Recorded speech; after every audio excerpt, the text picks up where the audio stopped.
Shubor nakaslem jong unongsan Hima. Unong yalam ke Meghalaya Bharatiya Janata Party ubahek ula pentikna baka party banyakun ha ke election MDC she Garo Hills Autonomous District Council arajar apun riu. Habakran shikila pathai kubor ubahek ula yathu baka party hado menta kadang pethu ya kibriu ki bawan pan tiket banyakun ha ke election MDC GHADC.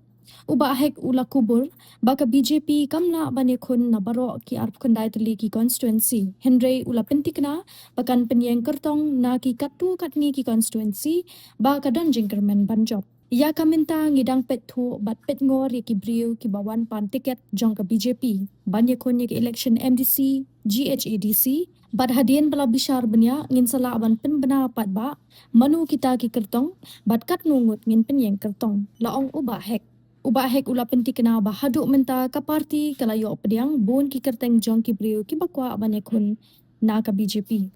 Garo Hills Autonomous District Council ke BJP kalaya chikamat mandai nang sedang men-supported kemudian banya jet ya ben-identify ya ki candidate jong ki baro ki constituencies but ni kat bala mandai nang etre situng benyo ben penyakun rada amla baro at least gumnu mar 20% yo 4% yo ki constituencies ni buat yakun ni election.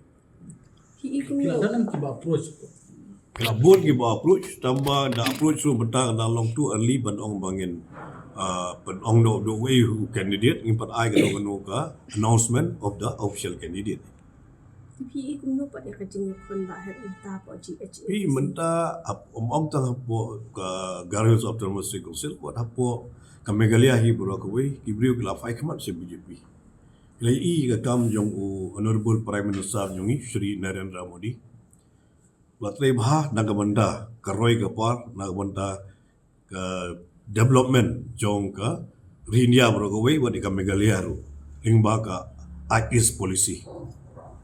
ahead ni baka BJP baka berkan ki trelang ba ka MD1 berka ayu berkan di te hapoka JJC bre pe trelang ne Pika ngi long makloi ba banya trelang hangno honoru kumbang la tre ka MDA jong ka state government ngin wat ha district council ru ngi kloi ba banya trelang ti ka syongpat ka kanungut ngin ya job kanungut maki kin job ngi long ready ba banya trelang